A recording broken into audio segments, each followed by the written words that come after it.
8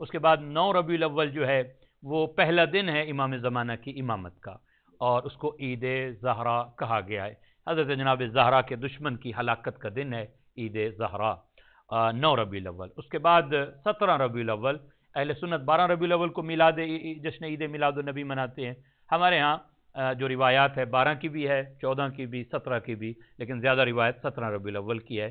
لہٰذا امام خمینی نے اپنے زمانے میں فرمایا کہ ہم کیوں 1 یا 2 دن منائیں، پورا ہفتہ منا لیں 12 سے 17 تک، پورا ہفتہ، اسے ہفتہ وحدت کہتے ہیں، ہفتہ اخوت کہتے ہیں۔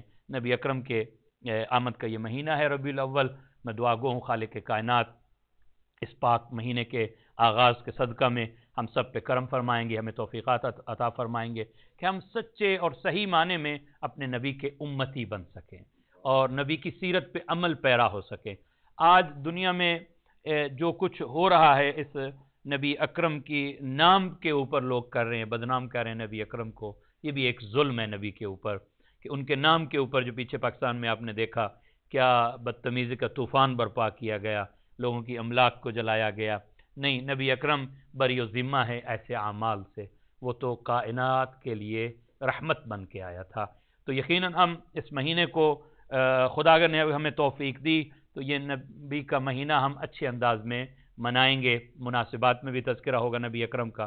آپ کا بھی فریضہ ہے کہ آپ کتابیں سے پڑھیں نبی اکرم کی سیرت کو، سنیں نبی اکرم کی سیرت، خطبات سنیں، اور کوشش کریں اپنی زندگی میں قریب ہوں اپنے نبی کے ساتھ۔ قربت اس لیے کہ وہ شافع امت ہے، اس امت کی شفاعت کرنے والے ہیں، مقام محمود انہیں اللہ عطا کرے گا۔ جو کچھ کائنات میں بنا ہے اسی حبیب خدا کے صدقے میں بنا ہے، اور ہم اسی کے محب ہیں، اسی کی آل کے محب ہیں، اور دعا گو ہیں کہ خالق کائنات اس دنیا میں ہمیں اس محبت میں، ہمارے دلوں میں جو محبت ہے اس میں اضافہ فرمائے، اور اگر اس دنیا سے چلے بھی جائیں تو ہمیں شفاعت نبی اکرم نصیب فرمائے۔ صلوات پڑھیے گا محمد و آل محمد پہ۔ محمد وعجل فرجہم۔ سب سے پہلے اپنے آپ کو اور پھر آپ کو تقوی الہی کی دعوت دیتا ہوں۔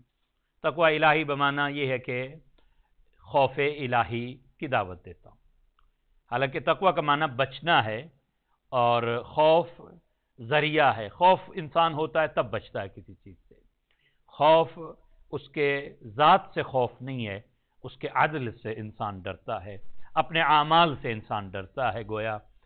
اور اسی چیز کو اگر بندہ ذہن میں رکھ لے کہ کوئی مالک ہے، کوئی ہمارا رب ہے جس نے اس دنیا میں ہمیں خلق کر کے بھیجا ہے، اور پھر اسی کی بارگاہ میں پلٹ کے ہم نے جانا ہے، تو پھر یہ جو عارضی امتحان کا حصہ ہے، یہ زندگی عارضی جو ہے، یہ انسان کی اچھی گزر جاتی ہے۔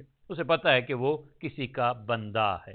یہ اہم پوائنٹ ہے جو ذہن میں رکھے، ہم آزاد نہیں ہیں بلکہ ہم جواب دہ ہیں۔ ہم سے پوچھا جائے گا، اس دنیا میں جو بھیجا گیا ہے ایک ایک چیز کا ہمارے بارے میں سوال کیا جائے گا۔ قرآن کی جو میں نے آیت پڑھی ہے، خوبصورت آیت ہے، تلک الدار الآخرہ، وہ جو آخرت ہے نا، وہ کس کا گھر ہے؟ نجعلها للذین لا یریدون علوا فی الارض، جو اس دنیا میں متکبر نہیں ہیں، جو اس دنیا میں بڑا پن کا اظہار نہیں کرتے، ان کے لیے آخرت ہے۔ ولا فسادن، دو صفتیں جن میں نہیں پائی جاتی، اللہ کہہ رہا ہے کہ آخرت کا میلہ وہ لوٹ کے لے جائیں گے۔ آخرت ان کی ہو جائے گی جو اس دنیا میں رہ کے دو کام نہ کریں، ایک بڑا پن، تکبر، غرور، دوسرا فساد۔ دونوں کے معنی بڑے وسیع ہیں۔ فساد بمعنی اس کے مقابلے میں اصلاح ہے، ایک ہے اصلاح، ایک ہے فساد۔ فسادہ کا جو معنی ہے وہ خراب ہونے کے معنی میں ہے۔ دودھ کے اندر فساد کیسے پیدا ہوتا ہے؟ وہ خراب جب دودھ ہو جائے تو عربی میں کہتے ہیں یہ فاسد ہو گیا ہے، یعنی اب ناکارہ ہو گیا، اس کے کوئی ویلیو نہیں رہ گئی۔ اسی طرح کسی چیز کے اندر ایسا فتنہ پیدا کر دینا کہ ان میں امن و سکون اور ایمان چلا جائے تو اسے فساد سے تعبیر کیا جاتا ہے۔ معاشروں کے اندر یا سوسائٹی کے اندر جو بندہ فساد نہیں پھیلاتا، اس کے مقابلے میں اصلاح کرتا ہے، جو متکبر نہیں، اس کے مقابلے میں عاجز ہے، یعنی متواضع ہے، تواضع سے زندگی گزارتا ہے، ان کے لیے آخرت ہے۔ اور پھر فرمایا والعاقبۃ للمتقین، نیک انجام کن کا ہے؟ متقین کا نیک انجام ہے۔ تو کم از کم 2 وصف ایسے ہیں جس سے ہمیں دور رہنا ہے اس دنیا میں اگر ہم چاہتے ہیں کہ آخرت میں ہمارا مقام بنے. ایک فساد سے دور ہونا ہے، بلکہ اصلاح کرنی ہے، فساد نہیں کرنا. اس کے مقابلے میں علوا فی الارض، علو بمعنی عالی، اپنے آپ کو بلند مرتبہ سمجھنا، جیسا کہ فرعون کے بارے میں کہ وہ اپنے آپ کو بلند مرتبہ سمجھتا تھا. تو علو سے اور فساد سے جو بھی بچ جائے گا اس دنیا میں، عاقبت اس کے لیے، والعاقبۃ للمتقین. یہ تو میں نے برکت کے لیے اس آیت کا تلاوت کی. آج کا جو موضوع ہے، میری کوشش یہ ہوتی ہے کہ میں جمعے کے اس خطبے کے لیے محنت کرتا ہوں تاکہ کچھ مطالب جو مجھے بھی کام آئے اور آپ کی زندگیوں کے لیے کام آئے. کس سے کہانیاں ایسی نہیں ہیں کہ جو صرف آپ کو خوش کرنے کے لیے ہوں، بلکہ پریکٹیکل آپ کی لائف میں آپ کو کام آئے. سنیں، آپ اس پہ غور و فکر کریں اور اس پہ عمل کریں. عمل کریں گے تو پھر نجات ہی نجات ہے. آج کا موضوع بہت ہی اہم ہے. آج کا جو سبجیکٹ وہ ہے کہ خاتمہ بالخیر، اینڈ جو ہو بندے کا وہ صحیح ہونا چاہیے. کیسے وہ ہو؟ بہت سارے لوگ ایسے، اچھا لوگوں کو 4 گروہوں میں تقسیم کیا جا سکتا ہے، 4 کیٹیگری بنائی جا سکتی ہے. ایک گروہ وہ ہے جو ابتدا سے لے کے آخر تک پروٹیکٹ ہے، وہ کبھی گمراہ نہیں ہوتے. اللہ کی خاص ان پہ کرم ہے، جیسے کہ انبیاء ہیں، جیسا کہ اولیاء ہیں، جیسا کہ ائمہ ہیں، معصوم ہیں. پہلے دن سے لے کے آخری دن تک جب تک اس دنیا میں رہے ہیں کبھی بھی گناہ ہی نہیں کیا، انہوں نے معصیت ہی نہیں کی. اللہ کا خاص کرم ہے ان پہ، اللہ کی خاص عصمت ہے ان کے اوپر، جس کے ذریعے سے انہوں نے پروٹیکٹ کیا ہوا ہے اپنے آپ کو. کچھ گروہ ایسے ہیں کہ جو شروع سے لے کے آخر تک گناہگار ہی گناہگار ہیں. ایسے بھی ملے ہیں، تاریخ کے اندر ہمیں ملتے ہیں کہ جو پہلے دن سے لے کے آخری تک کبھی انہیں ہدایت ہی نہیں اللہ دیتا. ختم اللہ علی قلوبہم، منافقین کا تذکرہ قرآن نے کیا ہے. ہم ان 2 گروہوں کا تذکرہ نہیں کرنا چاہتے، کیونکہ ایک بالکل پروٹیکٹ ہوا ہے، کبھی وہ گناہ کے نزدیک نہیں گیا، اور ایک وہ ہے کبھی اطاعت کے نزدیک ہی نہیں گیا. مگر 2 گروہ ایسے ہیں جن میں ہم شامل ہو سکتے ہیں. ایک گروہ ایسا ہے تاریخ میں پوری تاریخ کا مطالعہ کے بعد آپ کو یہ نچوڑ دینا چاہتا ہوں. ایک گروہ ایسا ہے کہ جو ہدایت پہ آ گیا، ہدایت پہ کاربند رہا، صاحب ایمان بنا، نیک اعمال کیے، مگر اس کا اینڈ انجام غلط ہوا، جہنمی بن گیا. بہت ساری تاریخ کے اندر ایسے کریکٹر موجود ہیں. اور چوتھی کیٹیگری یہ ہے کہ ہو سکتا ہے ساری زندگی غلط راستے پہ رہا مگر اس کا انجام اچھا ہو گیا. ہمیں بھی اپنی اگر ہسٹری میں آپ دیکھیں بہت سارے ایسے لوگ ملیں گے جو ہو سکتا ہے 60-70 برس تک گناہ کی زندگی گزارتے رہے، اور پھر اللہ نے انہیں خاص ہدایت عطا فرمائی اور ان کا جو اینڈ ہے وہ اچھا ہو گیا. اور کچھ لوگ اس کے برعکس ہیں، ساری زندگی 70-80 برس اچھی گزار رہے ہیں مگر اینڈ ان کا ٹھیک نہیں ہو رہا. خاتمہ بالخیر، اس سے بہت ہمیں ایک دعائے عدیلہ بھی جا کے پڑھیے گا، اس میں نہیں جانا چاہتا. آسان منزل یہ بھی نہیں ہے کہ انسان ایمان پہ لے جائے، لیکن اس سے سخت ترین منزل ہے کہ اس پہ قائم رہے انسان، جس کی طرف انسان کو غور کرنا ہے. دعا بھی کرنی ہے خاتمہ بالخیر کے لیے. سب سے بہترین دعا میرے استاد فرمایا کرتے تھے، کہتے میں نے 4 مجتہدوں سے مختلف وقت میں حرم امام رضا میں کہتا میں نے پوچھا یہ دعا، یہی سوال میں نے کیا کہ اے قبلہ یہ بتائیے سب سے بہترین دعا کون سی ہے جو اس وقت میں حرم امام رضا میں کر سکتا ہوں. یعنی اکٹھے بیٹھے نہیں تھے، کہتے سیپریٹ بیٹھے تھے، آیت اللہ تھے چاروں. میں چاروں کے پاس جا کے میں نے یہ دعا کے لیے کہا کہ مجھے بتائیے، میں جو حرم امام رضا میں ہوں، قبولیت کا وقت ہے، بتائیے میں دعا کون سی کروں. کہتے چاروں نے مجھے ایک ہی جواب دیا، دعا مانگو اللہ تمہارا خاتمہ بالخیر کرے. سفر پہ بہت سارے لوگ شامل ہو جاتے ہیں، منزل پہ پہنچنا اکثر مسئلہ کہ کون منزل پہ پہنچا ہے. اور آئیے حدیث کا سہارا لیتے ہیں. رسول خدا فرماتے ہیں لا یزال المؤمن خائفا من سوء العاقبۃ، مومن ہر وقت پریشان رہتا ہے اپنے انجام کے بارے میں. لا يتيقن الوصول الى رضوان الله حتى يكون وقت نزع روحه وظهور ملک الموت، جب تک ملک الموت اس کے سامنے نہ آ جائے، اس کی روح نکلنے کا وقت آ جائے، اس وقت تک مومن پریشان اور نگران رہتا ہے کہ وہ اپنے اس خیر پہ ہے یا نہیں ہے. مطمئن نہیں ہو جانا کہ بس میں تو شیعہ کے گھر میں پیدا ہو گیا، میں سادات کے گھر پیدا ہو گیا، نہیں میں نے حج کیا ہوا ہے، میں نے زیارت کی ہوئی ہے، نہیں، اس لیے کہ شیطان نے کبھی کوئی گارنٹی نہیں دی ہے کہ میں اس آدمی کو جو شیعہ کے گھر پیدا ہے اس کو نہیں گمراہ کروں گا، نہیں، میں آپ کو مثالیں دوں گا تاریخ میں، واقعاً انسان کے رونگٹے کھڑے ہو جاتے ہیں کہ کیسے کیسے لوگ کس منزل تک پہنچ کے پھر گمراہ ہو گئے۔ تو خاتمہ بالخیر اس کی دعا مانگنا، اس لیے جب امام کے پاس ایک شخص دعائے غریق ہے، امام صادق علیہ السلام کے پاس آیا، جب امام نے فرمایا اللہم صلی علی محمد وعلی محمد، امام نے فرمایا کہ ایک زمانہ ایسا آئے گا بندہ صبح ہوگی تو مومن ہوگا، دوپہر ہوگی تو ایمان جا چکا ہوگا، اتنا جلدی اتنا کوئک اس کا ایمان بدل چکا ہوگا۔ واقعاً آج کل شبہات کی دنیا میں ایک ٹیکسٹ میسج پہ لوگوں کا ایمان بدل جاتا ہے، اچھے خاصے مومن ٹھیک عقیدہ رکھنے والے شاید ایک مجلس سن لیں کسی کی، ایمان بگڑ جاتا ہے، ایمان سے ہاتھ دھو بیٹھتے ہیں اپنا ایمان کو۔ کہا کہ پھر اس زمانے میں بندہ کیا کرے، کہا اس دعا کی زیادہ تلاوت کرے، دعائے غریق اسے کہا گیا، مفاتیح الجنان میں موجود ہے، یا اللہ یا رحمان یا رحیم یا مقلب القلوب ثبت قلبی علی دینک، اے بار الہ میرے دل کو قائم رکھ اپنے دین کے اوپر، ثابت قدم رکھ۔ ثابت قدم رہنا ہی یہ کمال انسان ہے، منزل پہ رستے پہ آ جانا ایک مرتبہ کمال نہیں ہے۔ ہم جو دعائے سورہ الحمد کا اصل مغز ہے وہ یہ جملہ ہے، اہدنا الصراط المستقیم۔ 5 وقت کی اگر واجب نماز بھی بندہ پڑھے تو 10 مرتبہ اس کو دہرا رہا ہے، اہدنا الصراط المستقیم، بار الہ ہمیں صراط مستقیم پہ قائم رکھ۔ ہم آ گئے ہیں صراط مستقیم پہ، اس لیے کہ صراط علی حق، علی کا راستہ ہی حق ہے، اہل بیت کا راستہ ہی حق ہے، ہم نے دیکھ لی یہ صراط، مگر اگلا کمال یہ ہے کہ میں اس صراط مستقیم پہ قائم رہوں، کیونکہ شیطان نے کیا کہا تھا، قال فبعزتک، اللہ کی عزت کی قسم کھا رہا ہے، جب اسے نکالا گیا نا کہ مردود ہے، نکل جا میرے دربار سے، میری رحمت سے دور ہو جا، اب اس نے ایک اسٹیٹمنٹ دی ہے شیطان نے، قرآن نے اسے نقل کی ہے اور اللہ کی قسم کھا کے کہہ رہا ہے، قال شیطان نے کہا فبعزتک، تیری عزت کی قسم، لأغوینہم اجمعین، میں اس آدم کی ذریت کو گمراہ کروں گا۔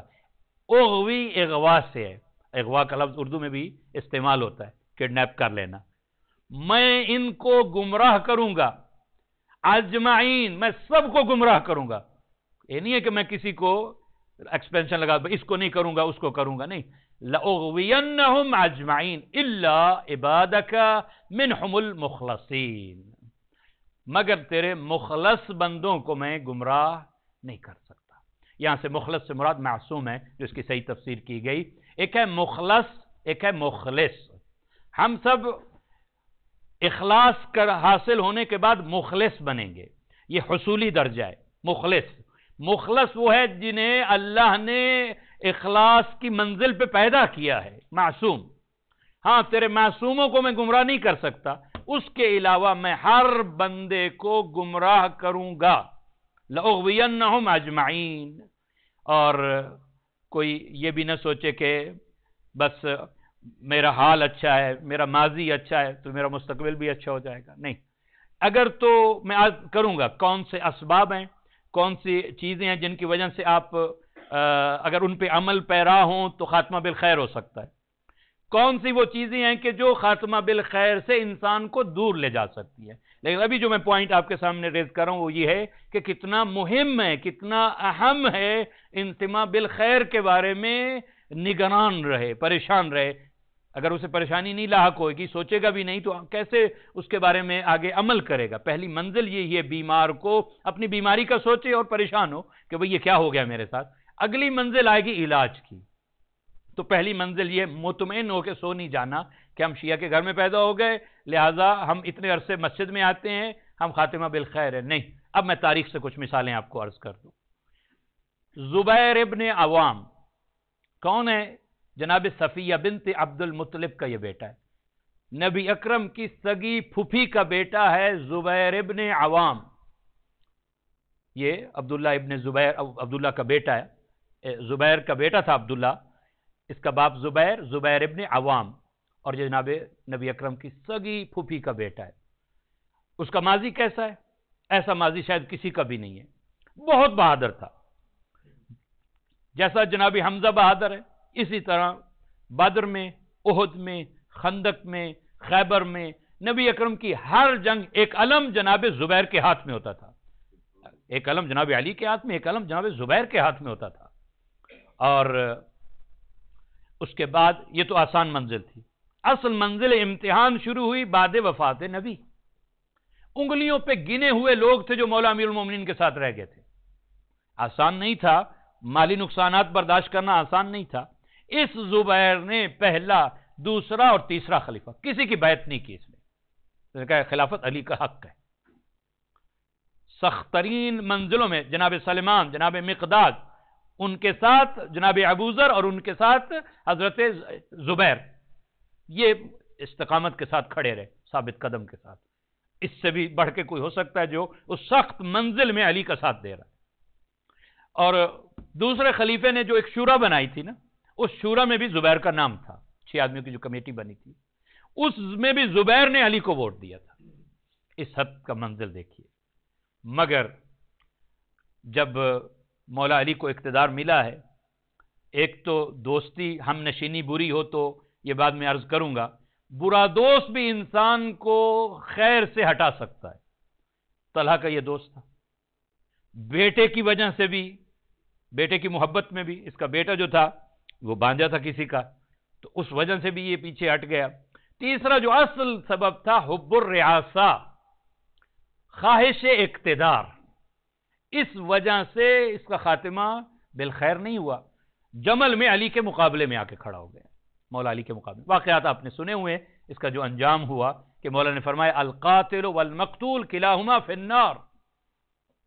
یہ ایک واقعہ. اسی طرح بلعم باعور، قرآن مجید میں 2 آیات ہیں اس کے متعلق. حضرت موسیٰ کے زمانے کا بندہ ہے. حضرت موسیٰ کے قریبی ساتھیوں میں اس کا شمار ہوتا تھا. مگر کیا ہوا؟ اچھا، اللہ نے اسے اسم اعظم بھی عطا کیا تھا. اس کی دعا قبول ہوتی تھی، لوگ اس کے پاس جا کے دعائیں قبول کرواتے تھے. مگر فرعون کے ساتھ مل گیا. لالچ کی خاطر، دولت کی خاطر انجام بالخیر نہ ہو سکا.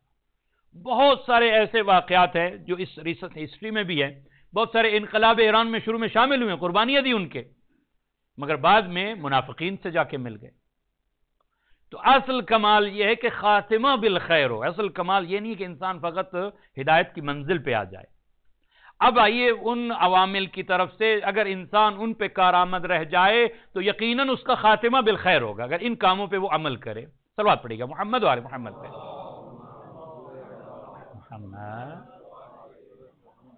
پہلا ایمان. اگر صدق کے دل سے کوئی بندہ ایمان لے آتا ہے، اخلاص سے ایمان ہوتا ہے، اس میں خالص ایمان ہے، تو اس کے بہت کم چانسز ہیں کہ وہ خیر سے ہٹے، کیونکہ شروع سے اس کا ایمان ہی متزلزل ہے، اس کی فکر ہی صحیح نہیں ہے. دلائل کے ساتھ ایمان نہیں لے کے آیا. ایک ہے دلیل کے ساتھ ایمان لے آنا، ایک ہے معجزات کے ساتھ ایمان لے آنا، کرامات کے ذریعے سے ایمان لے آنا، وہ اور ہے. ایک ہے دلیل کے ذریعے سے ایمان لے آنا. اس کا ہٹنا آسان نہیں ہے. اسی طرح دوسرا عامل، میں جلدی سے گزارا ہوں کیونکہ وقت نہیں ہوتا ہمارے پاس، یاد خدا. جو جتنا زیادہ اپنے آپ کو یاد خدا میں بسر کرتا ہے، کٹتا نہیں ہے اللہ سے، اس کا کم چانس ہے کہ وہ گمراہ ہو سکے، کیونکہ اس کے ذکر پہ، زبان پہ استغفر اللہ، سبحان اللہ، الحمدللہ، اور ذکر خدا سے مراد نماز بھی ہے. نماز بھی ایک رابطہ ہے جو ہمیشہ خدا کے ساتھ اس کا برقرار ہے. اگر تو اس انداز میں ہے تو خدا بھی فرماتا ہے فَاذْكُرُونِي أَذْكُرْكُمْ وَاشْكُرُوا لِي وَلَا تَكْفُرُونَ. میرا ذکر کرو، میں تمہارا ذکر کروں گا، یعنی میں تمہیں یاد رکھوں گا. استغفار کے ذریعے سے، تقوی کے ذریعے سے انسان خاتمہ بالخیر ہو سکتا ہے، توبہ کے ذریعے سے، اخلاص سے، عمل کے ذریعے سے. تیسرا اہم ترین پوائنٹ جو میں نے پہلے بھی عرض کیا، علماء نے کہا اچھے لوگوں کی صحبت میں بیٹھنا. یہ بھی ایک ذریعہ ہے کہ جس کے ذریعے سے انسان اس خیر کے ساتھ وابستہ رہ سکتا ہے. بروں کی بدنشینی انسان کو برا بنا دیتی ہے، اس لیے کہ انسان ہمیشہ اپنے جنس کے ساتھ بیٹھتا ہے. فارسی کا شعر بھی ہے کہ کبوتر کبوتر کے ساتھ ہمیشہ پرواز کرتا ہے. آپ کسی کو نہیں جانتے کہ یہ کیسا ہے، اس کے دوستوں کو دیکھ لیں کہ کن کے پاس یہ بیٹھتا ہے. جیسے ان کے دوست ہوں گے ویسا ہی یہ ہوگا. اگر اب نہیں ہے تو کچھ دنوں کے بعد یہ بدل جائے گا، چینج ہو جائے گا اچھے لوگوں کے ساتھ. اور پھر فرمایا علماء کے ساتھ ہم نشینی، علماء کے ساتھ بیٹھیں گے تو یہ بھی ایمان کے تازہ ہونے کی ایک ذریعہ بن جائے گا، خاتمہ بالخیر کا ذریعہ ہے. اس لیے حدیث کے الفاظ ہیں جالس العلماء تسعد، علماء کے ساتھ بیٹھنا خوش بختی ہے. اور اس کے بعد محاسبۃ النفس، یہ بہت اہم عامل ہے انسان کی خوش بختی کے لیے، خاتمہ بالخیر کے لیے. انسان اپنا محاسبہ کرتا رہے، جیسا کہ میں نے بتایا دنیا کے کاروبار میں اپنا حساب و کتاب کرتا ہے نا، ایسے ہی ہفتے میں ایک مرتبہ، مہینے میں ایک مرتبہ، یا کم از کم سال میں ایک مرتبہ سوچے وہ کس منزل پہ کھڑا ہے. کیا اس کی نمازیں ادا ہو رہی ہیں؟ کیا اس سے والدین کے حقوق ادا ہو رہے ہیں؟ کیا زوجہ کے حقوق، شوہر کے حقوق وہ ادا کر رہی ہے؟ کیا دوستوں کے رائٹس جو اس کے اوپر ہیں وہ ادا ہو رہے ہیں؟ کیا اس کے اوپر حج تو واجب نہیں ہو گیا؟ کیا مختلف امور کے بارے میں، اعمال کے بارے میں غور و فکر کرے کہ وہ کس منزل پہ کھڑا ہے. خود فیصلہ کر سکتا ہے کہ اگر ابھی موت آ جائے تو میں کس منزل، میرا حساب و کتاب کیا ہوگا. کہ موت تو کسی کو بتا کے نہیں آتی نا، کہ جوانی میں آئے گی، بڑھاپے میں آئے گی، بچپن میں آئے گی. یہ بھی اس کا کرم ہے، کیونکہ فرمایا فَإِذَا جَاءَ أَجَلُهُمْ لَا يَسْتَأْخِرُونَ سَاعَةً وَلَا يَسْتَقْدِمُونَ. جب گھڑی آ جاتی ہے موت کی پھر وہ ٹلتی نہیں ہے، آگے پیچھے نہیں ہوتی. جو اللہ نے لکھ دیا ہے پھر موت کا وہی وقت ہے. تو محاسبۃ النفس، من حاسب نفسہ سعدا، یہ بھی حدیث ہے مولا علی کی. فرماتے ہیں جو اپنے نفس کی محاسبہ کرتا رہتا ہے، اس کا حساب رکھتا ہے اپنی نیکیوں کا، وہ خوش بخت رہتا ہے، اسے پریشانی نہیں رہتی. کیونکہ وہ ہر روز، قیامت مرنے کے بعد بھی تو اس کا حساب ہوگا نا، وہ تو حساب ہر روز کرتا ہے، وہ تو ہر مہینے اپنا حساب کرتا رہتا ہے. لہذا اسے کوئی گھبراہٹ نہیں ہوگی، وہ پہلے ہی اپنا حساب و کتاب کر رہا ہوتا ہے. پانچواں عمل امام صادق علیہ السلام ارشاد فرماتے ہیں، صلوات پڑھے گا محمد وآل محمد. ان اردت، اگر تو یہ چاہتا ہے، ان یختم بخیر عملک حتی تقبض وانت فی افضل الاعمال، تو چاہتا ہے کہ تیری اس حال میں جان جائے، موت آئے تجھے کہ تو بہترین اعمال پہ قائم تھا. یعنی خاتمہ بالخیر ہو تو کیا کر. پہلا چیز جو امام فرماتے ہیں فَعَظِّمْ لِلَّهِ حَقَّهْ، اپنے اندر اللہ کی تعظیم پیدا کر لے، اس کے حق کی تعظیم پیدا کر لے. میں کون اور وہ کون، اس کا کیا حق ہے میرے اوپر. اللہ کو معزز اور معظم، اللہ کا جو ویلیو اور مقام ہے تیرے ذہن میں ہونی چاہیے. مقام خدا سے ڈر، یہ پہلی منزل ہے خاتمہ بالخیر کے لیے. ان لا تبذل نعماءہ فی معاصی، دوسری منزل یہ اگر خاتمہ بالخیر چاہتے ہیں، اللہ کی دی ہوئی نعمتوں کو معصیت میں خرچ نہ کر. جو اس کی نعمتیں ہیں اس کو اس کی اطاعت میں خرچ کر. ہاتھ اس کی نعمت ہے، آنکھیں اس کی نعمت ہیں، پاؤں اس کی نعمت ہے، عقل اس کی نعمت ہے. جو بھی اللہ نے تمہیں رزق دیا یہ اس کی نعمت ہے. اس نعمت کو، اللہ کے دیے ہوئے مال کو تو اس کے اگینسٹ یوز نہ کر. اگر تو اس منزل پہ آ جائے، اس کی نعمتوں کو اس کے خلاف استعمال نہ کرے، تو پھر اس کا مطلب ہے تیرا خاتمہ بالخیر ہوگا. وَأَن لَا تَغْتَرْ بِحِلْمِهِ عِنْدَكَ وَأَكْرِمْ كُلَّ مَنْ وَجَدْتَهُ يَذْكُرْ مِنَّا أَوْ يَنْتَحِلْ مُعَدَّتَنَا. اور اگر فرض کر تیرے اوپر کوئی عذاب آ گیا ہے، ابتلا آ گئی ہے، تو پھر بھی حلم سے کام لے. یہ نہ کہہ کہ اللہ نے میرے ساتھ کیا کر دیا، پھر بھی اللہ کے بارے میں حسن ظن سے کام لے. اور تیسرا کام، صلوات پڑھیے گا محمد وآل محمد اللہ محمد. یہ عجیب خوبصورت مولا نے یہ کام بتایا کہ اگر کوئی چاہتا ہے خاتمہ بالخیر ہو، اکرم، اس کی عزت کر. کس کی مولا ہم اس کو تکریم دیں؟ کل من وجدتہ یذکر منا، ہر وہ بندہ جو ہمارا ذکر کرتا ہے اس کی عزت کر. او ینتحل مودتنا، جو یہ دعویٰ کرتا ہے کہ میں اہل بیت کا چاہنے والا ہوں یا ہمارا ذکر کرتا ہے، اکرم، اس کی عزت کیا کر، تیرا خاتمہ بالخیر ہو جائے گا. صلوات پڑھیے گا محمد وآل محمد.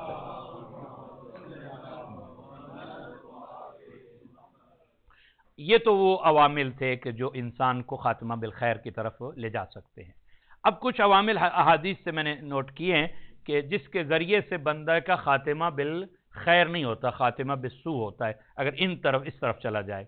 توہین با ولایت، اگر کوئی خدا نہ کرے اس منزل پہ پہنچ جائے، معصومین کی توہین کرے کسی بھی ذریعے سے، قول سے، فعل سے، اشارے سے، انبیاء کی توہین کوئی کر رہا ہے تو اس کا ہمیشہ انجام سوء عاقبت ہوگی، نیک حسن عاقبت نہیں ہو سکتی۔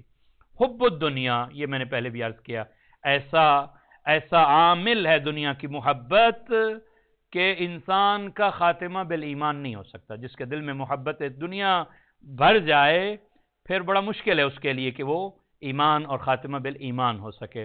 عمر سعد، شمر ذوالجیشن، یہ کربلا میں جتنے قاتل تھے یہ سارے کرائے کے قاتل تھے، حب دنیا میں آئے تھے۔ کوئی ذاتی دشمنی تھی امام حسین علیہ السلام سے ان کے ساتھ؟ نہیں، ذاتی دشمنی نہیں تھی۔ کوئی یزید کی محبت میں آئے تھے کہ یزید ان کو بہت کوئی با کمال نظر آ رہا تھا، یہ ابن زیاد کے اندر کوئی ایسا کوالٹی اور کمال پایا جاتا تھا کہ اس کی وجہ سے وہ امام حسین علیہ السلام سے لڑنے آ گئے تھے؟ نہیں، حب الدنیا، دنیا کے بندے تھے وہ۔ کسی کو رے کی گورنری چاہیے تھی، کسی کو انعام چاہیے تھے، کسی کو مقام چاہیے تھا، کسی کو جاگیر چاہیے تھی۔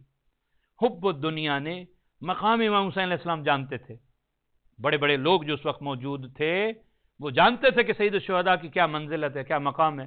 عمر سعد سے بڑھ کے کون نہیں سب سے بہترین عمر سعد جانتا ہے امام حسین علیہ السلام کون ہے۔ اس کا پورا بچپنا، اس کی زندگی مدینے میں گزری ہے، امام حسین علیہ السلام کے ساتھ وہاں مدینے میں رہا ہے، وہ جانتا تھا کہ یہ کس کا بیٹا ہے، ان کی فضیلتیں کیا ہیں، اور امام نے انہیں یاد بھی دلایا کہ عمر سعد تو کس لیے یہ اتنا بڑا جرم کرنا چاہتا ہے؟ کہتا ہے شہر رے کی گورنری مجھے ملے گی، جو آج کا تہران ہے وہ شہر رے اس زمانے میں کہلاتا، سبز علاقہ تھا، کہا کہ وہاں کی گورنری کا میرا لکھا ہوا وہ ہے، مجھے مل جائے گا جب میں یہاں سے جاؤں گا۔ تو امام نے فرمایا کہ تجھے وہ وہاں کی گندم نصیب نہیں ہوگی۔ واقعا دنیا میں اگر آپ دیکھیں کہ کتنا سال یہ زندہ رہے ہوں گے قاتلین امام حسین علیہ السلام، 3 سال یا 4 سال، مختار نے 3 سال 4 سال کے بعد سب کو قتل کیا ہے۔ یعنی جو حب دنیا ہے، حب دنیا میں خاتمہ بالخیر نہیں ہو رہا جس کا، اس کی دنیا بھی خراب ہو گئی ہے، آخرت تو خراب ہو ہی گئی۔ شہر رہ کا اسے پروانہ ملا نہیں ملا، اسی طرح باقی بھی جو لالچ اور انعام میں گئے تھے کتنے سال وہ زندہ رہ سکے، 3 یا 4 سال۔ اس کے مقابلے میں جناب حر کی مثال ہے، شروع میں وہ یزید کی آرمی میں ہے مگر خاتمہ بالخیر ہو رہا ہے، خاتمہ بالایمان ہو رہا ہے۔ تو میں نے کہا تھا 2 کیٹیگریاں ہیں جس میں سے ہمارا شمار ہو سکتا ہے۔ پہلی جو 2 کیٹیگریاں ان میں تو ہم نہیں ہیں، ایک ہیں جو معصومین ہیں، جو ابتدا سے لے کے آخر تک پروٹیکٹ ہیں، وہ گناہ ہی نہیں کرتے۔ ایک وہ ہیں جو ہو سکتا ہے شروع سے لے کے کافر اور مشرک اور منافق ہو اور آخرت تک منافق رہ جائے۔ تیسری اور چوتھی کیٹیگری میں جس کے بارے میں ہمیں سوچنا ہے، وہ لوگ جو صاحب ایمان ہوئے مگر اینڈ ان کا ٹھیک نہیں ہوا، اور کچھ وہ لوگ جو اس کے برعکس سے ساری زندگی کفر اور گناہ اور نفاق میں گزری مگر انجام ان کا اچھا ہو گیا۔ کامیاب وہی ہے والعاقبۃ للمتقین، جس کا اینڈ اچھا ہو جائے۔ ایک سبب حب الدنیا، دنیا کی محبت غالب آ جائے اس پہ، یعنی اس کا مطمع نظر، اس کی زندگی کا دار و مدار دنیا ہو، نہ اس کے ذہن میں کوئی چیز دوستی ہے، نہ کوئی اس کے ذہن میں ایمان ہے، نہ وعدہ ہے، نہ وفا ہے، نہ نماز، نہ روزہ، جو کچھ اس کی زندگی کا دار و مدار ہے وہ دنیا ہے۔ حب جس سے انسان محبت ہو جاتی ہے پھر اس کے عشق میں ایسا مبتلا ہو جاتا ہے جذبات کی دنیا میں، پھر کچھ بھی اسے نہیں دکھتا۔ محبت انسان کو اندھا کر دیتی ہے، یعنی اسے کچھ دکھتا نہیں ہے کہ کچھ اور بھی چیز ہے نہیں۔ اگر کوئی اس منزل پہ آ گیا ہے کہ اس کا اٹھنا بیٹھنا ہی دنیا ہے، اس کا بات کرنا، اس کا تعلقات کم ہے، ایسے لوگ بہت بیچارے اس لحاظ سے بیچارے ہیں کہ وہ اس فانی دنیا کے لیے زندگی گزار رہے ہیں جو چند دن کی دنیا ہے اور اسے کوئی فائدہ نہیں پہنچا رہی، صرف ان کے معاملات بھی دنیا کے لیے، لوگوں سے تعلقات بات چیت بھی کریں گے تو دنیا کے، ان کا مقصد ہے کہ اس سے دنیا حاصل ہو جائے۔ اگر اس منزل پہ کوئی پہنچ گیا ہے تو اس کا خاتمہ بالخیر نہیں ہو سکتا۔ حب الدنیا رأس کل خطیئۃ، امام زین العابدین علیہ السلام فرماتے ہیں صلی علی محمد وعلی محمد وعجل فرجہم، ہر غلطی، ہر گناہ کا سبب حب الدنیا ہے، رأس کل خطیۃ حب الدنیا۔ اگر کوئی دنیا کی محبت میں مبتلا ہو گیا تو پھر وہ ہر گناہ کر سکتا ہے، ہر غلطی اس سے ہو سکتی ہے۔ تیسرا عامل تکیہ بر ظالم، یعنی اگر کوئی ظالم کی مدد کر رہا ہے یا اس کے ظلم پہ خاموش ہے یا ظالم کی حمایت کر رہا ہے تو یہ بھی ایک سبب بنے گا کہ وہ خیر سے ہٹ کے اس کا خاتمہ بالسو ہو سکتا ہے، کیونکہ چاہیے یہ کہ اسے، جیسا کہ بلا میں باعور کی میں نے مثال پیش کی، موسیٰ کے ساتھ موجود تھا تو ٹھیک تھا، لیکن جب ظالم فرعون کی حمایت کی تو قرآن نے کہا وَاتْلُ عَلَيْهِمْ نَبَعُ الَّذِي آتَيْنَاهُ آيَاتِنَا، میرا نبی ان کے اوپر وہ واقعہ بیان کر یا وہ آیت پڑھ کہ جس کو ہم نے اپنی آیت عطا کی تھی، فَانْسَلَخَ مِنْهَا، وہ اس سے پھر گیا، فَأَتْبَعُهُ الشَّيْطَانُ، وہ شیطان کا پیروکار بن گیا، فَكَانَ مِنَ الْغَاوِينَ، اور وہ گمراہوں میں ہو گیا۔ بلعام باعور بہت بڑا عالم، اس میں اعظم اس کے پاس ہے، اس کی دعا رد نہیں ہوتی، اس منزل پہ پہنچنے کے بعد بھی موسیٰ کا ساتھ نہیں دے رہا، فرعون کا ساتھ دے رہا، ایک ظالم کا ساتھ دے رہا۔ اللہ نے اس کا خاتمہ بالخیر نہیں ہوا، اس کا خاتمہ بالسو ہوا ہے۔ صلوات پڑھیے محمد وعلی محمد، محمد وعلی۔ اور آخری مثال حب الدنیا اور حب الریاسہ، یہ بھی ایک عجیب نشہ کہہ لیں، یہ ایک عجیب محبت ہے، اقتدار کی محبت لوگوں کو، اور یہ بھی ہم اسے کہتے ہیں یہ خیالی دنیا میں لوگ رہتے ہیں بیچارے، جو اس ٹائٹل پہ مر رہے ہوتے ہیں کہ ایک ٹائٹل ان کے نام کے ساتھ لگ جائے، اس کو لوگ کونسلر صاحب کہیں، اس کو لوگ MNA صاحب کہیں، اس کو لوگ صدر صاحب کہیں، اس کو لوگ وزیر اعظم صاحب کہیں، اور اس کے لیے دین بیچ دیتے، ہر چیز انسان، رشتہ داری، تعلق، سب کچھ۔ کئی مثالیں ہیں جو میری زندگی میں ہم نے دیکھی ہیں، انسان اچھا سادہ، تھوڑا سا اس کو عہدہ مل گیا، اس کے بعد اس نے پلٹ کے نہ دوستوں کو دیکھا، سگے بھائیوں کو بھی نہیں دیکھا، ایسے ایسے حالات دیکھے کہ وہ اپنے سگے بھائیوں کے پاس بیٹھنا عیب سمجھتا ہے کہ میرا تو بڑا مرتبہ ہے، میں صدر صاحب ہوں۔ یعنی یہ کسی کے صدر لکھ دینے سے یا صدر کہہ دینے سے آپ کے اندر کوئی ایسی چیز نہیں پیدا ہو گئی، آپ وہی انسان ہیں، آپ کا کردار، کریکٹر ہی آپ کی قیمت کا تعین کرتا ہے کہ آپ کی قیمت کیا ہے معاشرے کے اندر۔ عہدے اور نام کے ساتھ جو یہاں سے جائے گا اس دنیا میں، میرا مشہور، میں نے بہت بڑا یہ جملہ کہا، جو بھی یہاں سے جا رہا ہے، یہ ملک صاحب، یہ شاہ صاحب، یہ چیف صاحب، یہ صدر صاحب، ادھر ہی چھوڑ کے جائے گا۔ جانے والا کہیں گے یہ فلاں ابن فلاں جا رہا ہے، فلاں بندہ جا رہا ہے، نہیں، یہ صدارتیں یہیں رہ جائیں گی، یہ عہدے یہیں پہ رہ جائیں گے، یہ جج صاحب یہ یہیں پہ رہ جائیں گے، یہ انسپیکٹر صاحب، یہ سب کچھ یہیں رہ جائے گا۔ جو آپ کے ساتھ لے کے جائیں گے وہ آپ کا کردار ہے، آپ کا کریکٹر ہے کہ آپ کیسا کردار گزار کے گئے۔ عمل، اچھا عمل ہے وہ بھی ساتھ جائے گا، اور برا عمل ہے وہ بھی ساتھ جائے گا۔ آئیے دعا کرتے ہیں بار الہ، ہم اس ماہ ربیع الاول کے صدقہ میں، تیرے حبیب کی آمد کا مہینہ ہے، تیرے محبوب اور حبیب جناب محمد مصطفیٰ صلی اللہ علیہ وآلہ وسلم کے صدقہ میں ہم سب کا خاتمہ بالخیر فرما، خاتمہ بالایمان فرما۔ بار الہ، علی اولاد علی کے چاہنے والے ہیں، اسی محبت پہ ہمیں موت آئے۔ بسم اللہ۔